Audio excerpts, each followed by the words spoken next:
ವೆಂಕಟಮ್ಮನಹಳ್ಳಿಯಲ್ಲಿ ನಡೆದಿದ್ದ ಪೊಲೀಸರ ಹತ್ಯಾಕಾಂಡ ಪ್ರಕರಣದ ಹಿನ್ನೆಲೆ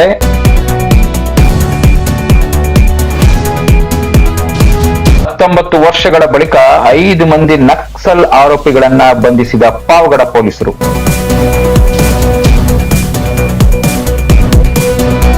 ತಲ್ಲಿಮಾಗುಡು ಹೋಬಳೇಶ್, ಕಡತಿ ರಾಮಮೋಹನ್, ಕೋನಾಪುರದ ಪದ್ಮ,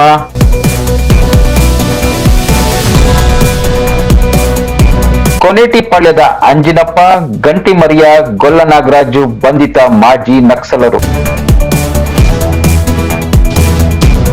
ಆಂಧ್ರಪ್ರದೇಶದಲ್ಲಿ ಅಡಕಿ ಕುಳಿತಿದ್ದ 5 ಮಂದಿಯನ್ನ ಬಂಧಿಸುವಲ್ಲಿ ಪೊಲೀಸರು ಯಶಸ್ವಿಯಾಗಿದ್ದಾರೆ. ತುಮಕೂರಿನ ಪಾವಗಡ ಪೊಲೀಸರು ಈ ಕಾರ್ಯದಲ್ಲಿ ಯಶಸ್ವಿಯಾಗಿದ್ದಾರೆ.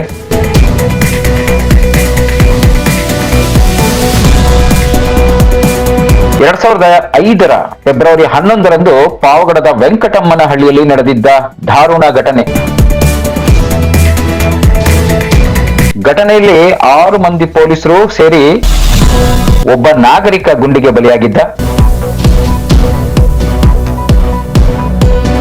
ಘಟನೆಯಿಂದ ಪಾವಗಡದತ್ತ ಇಡೀ ರಾಜ್ಯವೇ ತಿರುಗಿ ನೋಡುವಂತೆ ಮಾಡಿತ್ತು.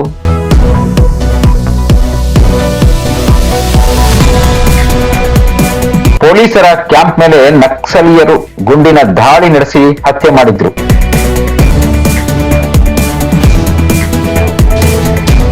ಪೊಲೀಸ್ ಬಿಗಿ ಭದ್ರತೆಯಲ್ಲಿ 5 ಮಂದಿ ಆರೋಪಿಗಳನ್ನ ನ್ಯಾಯಾಂಗ ಬಂಧನಕ್ಕೆ ಪೊಲೀಸರು ಒಪ್ಪಿಸಿದ್ದಾರೆ.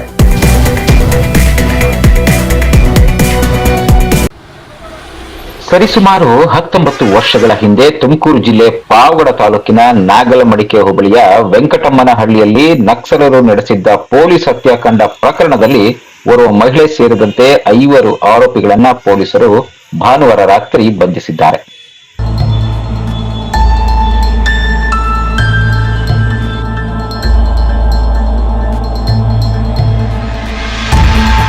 ಆಂಧ್ರಪ್ರದೇಶದ ತಲ್ಲಿಮಾಡುಗು ಹೋಬಳೇಶ್, ಕಡಿತಿ ರಾಮಮೋಹನ್, ಕೋನಾಪುರದ ಪದ್ಮ, ಕೊನೇಟಿಪಾಳ್ಯದ ಅಂಜಿನಪ್ಪ, ಗಂಟಿಮಾರಿಯ ಗೊಲ್ಲನಾಗರಾಜ್ ಬಂಧಿತ ಮಾಜಿ ನಕ್ಸಲರು.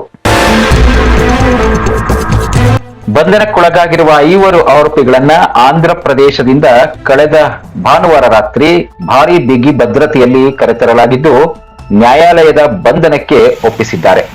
ನಂತರ ವಿಚಾರಣೆಗಾಗಿ ಮತ್ತೆ ಪೊಲೀಸರು ತಮ್ಮ ಕಸ್ಟಡಿಗೆ ತೆಗೆದುಕೊಂಡಿದ್ದಾರೆ ಎನ್ನಲಾಗಿದೆ.